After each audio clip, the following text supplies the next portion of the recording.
Implied that his QB could have returned to the game this past Sunday under different circumstances, telling reporters, quote, there was a chance back in the day that Patrick comes back in the game. You saw him run up the tunnel. By the time he got to that point, he was feeling pretty good. But there's a certain protocol you have to follow, and that takes it out of the trainer's hand and the player's hand and the doctor's hand. So, Shannon, are you glad he wasn't able to return? Yeah, and that is absolutely right, Skip.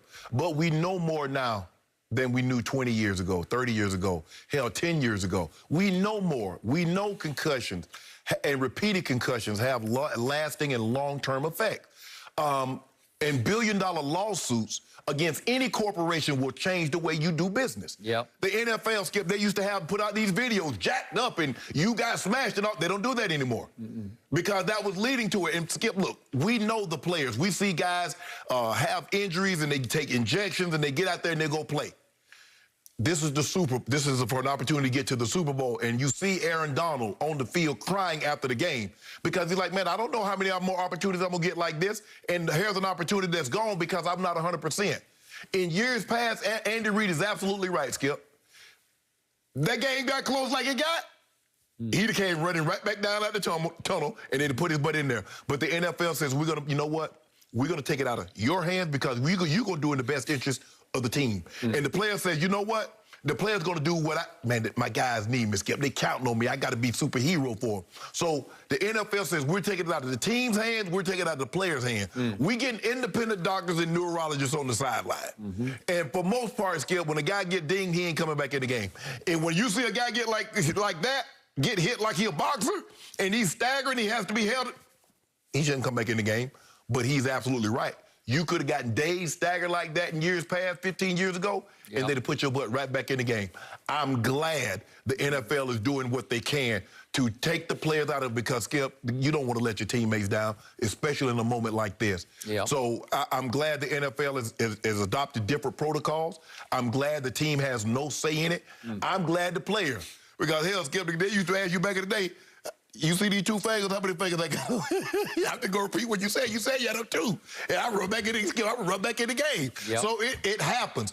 I'm glad they did not allow Patrick Mahomes to take his butt back in this ball game. And as Andy said, back in the day, not that long ago, it would have been pretty cut and dry. You can go back in the game because we did see him run up the tunnel without assistance. He looked like he was, at that moment, fine. Skip, on a Monday night game, I did a crackback on Chris Slade. I never forget it.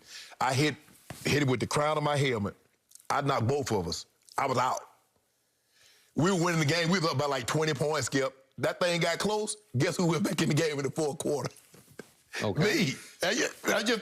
Skip, we didn't know. I mean, we know, Skip, you got your bell rung.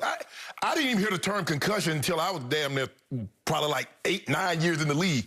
You got dinged. You got your bell rung. Skip, nobody used the term concussion. I never heard of no concussion. Oh, you got your bell rung. Oh, you seeing stars. Okay, shake it, hey. Shake my head. Get the cobwebs out, come out for a playoff, coach. I'm good. Go back in there. Not anymore.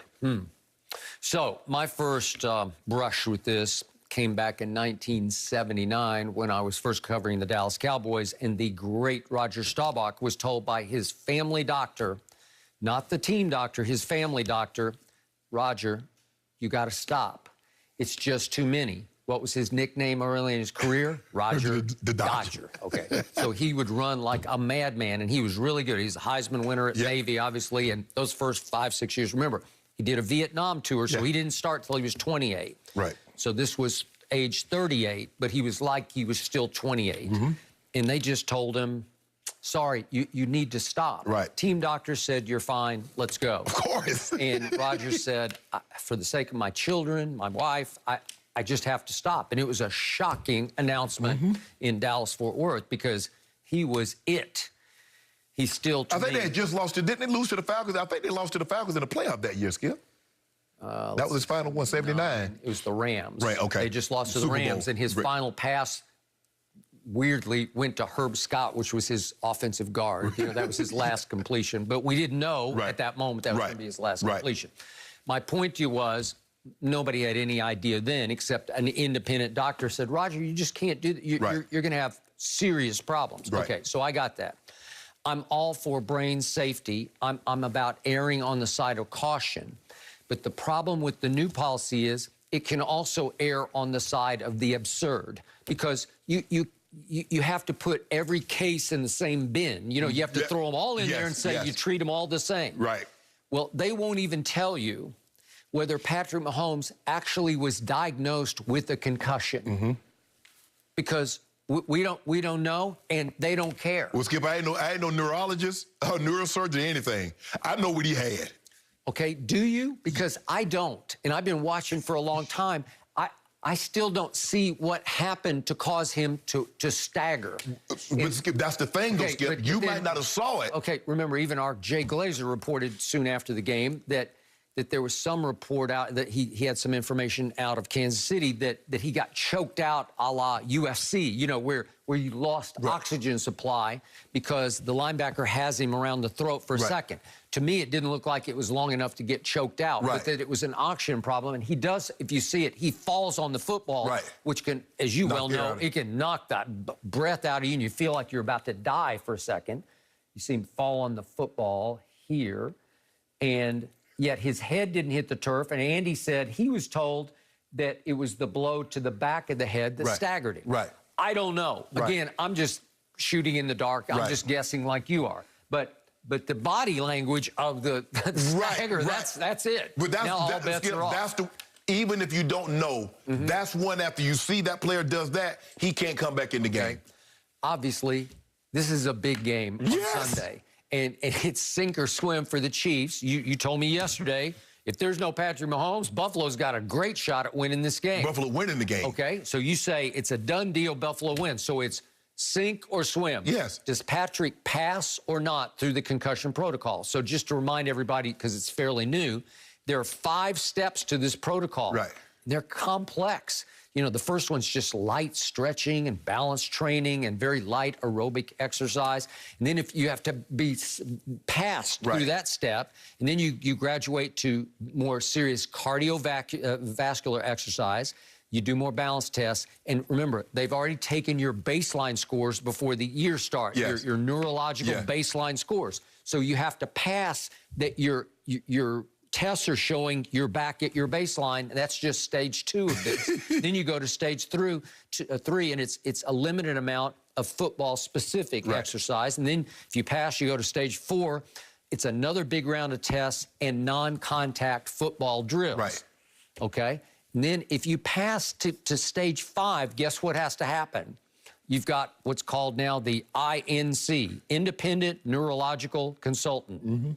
Well, this is huge because somebody not affiliated with the Kansas City Chiefs, somebody agreed upon by the Players Association and the National Football League, completely independent. Maybe it's a doctor from California. He ain't completely independent. You'd have to get somebody that's not affiliated with either to come in and evaluate it, because somebody paying that salary. Okay, but again, it's somebody they've agreed upon who is probably not that familiar with the Chiefs. He's going to come in from the outside in. I assume you're going to have to fly him to Kansas City for the final sign-off. He might not be familiar with Kansas City, but I guarantee you he know the AFC Championship game going on. And he know who Patrick Mahomes is. Well, now you're sort of talking out of the other side of your mouth. But I'm just saying, Skip, I understand it's independent. Is this guy a football fan or not? Because I am. You're obviously an ex-star, but a fan. And do we want to see Patrick be allowed to play? Yes, we do. Because we did get to see him run up the tunnel. For what that's worth, he did bounce back fast enough. He ran up the tunnel. He did bounce back fast enough that Andy Reid said prior to this kind of protocol, he said, I'm pretty sure we would have put him back in the game because he seemed fine. Okay, does that mean he was fine? No, it does not. No. Okay. So, I used to do, I was one of the first ones when they came out with the baseline test where you would test before just in case you got a concussion. I did better after I got the concussion than I did before in the regular season, without anything, Skip. Well, maybe it smartened you up a little bit. I don't know. Maybe so. Maybe it knocked because what you do, Skip, is that they make you do things with your left hand. You have to do, they put you on the clock and you do things like that. You put in the different holes and locations. But Skip, after seeing Patrick Mahomes, Skip, you know he wasn't going to be able to come back, especially in like you said, during today's protocols. Okay. But what did the guy say, man? I can't, Skip. You don't want to let your teammates down. They counting on you, and you like, man, like I got to get back out there. Okay. So the average quarterback over the last 4 years has been able to return within 7 days. That's been the average sort of baseline of their return. Right. Does that mean he would be cleared? I don't know. I tell you what, if I'm a Buffalo, I ain't worried about no quarterback sneaks. He ain't quarterback sneaking, Skip. Well, I wouldn't be worried about any more option plays. No option. He might scramble on his own, but nope, they're not going to call any more runs. Unless it's 4th and 1 with the game on the line. Yep. And you dive over from the one, Patrick Mahomes is not.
Able to return. Yeah, and that is absolutely right, Skip.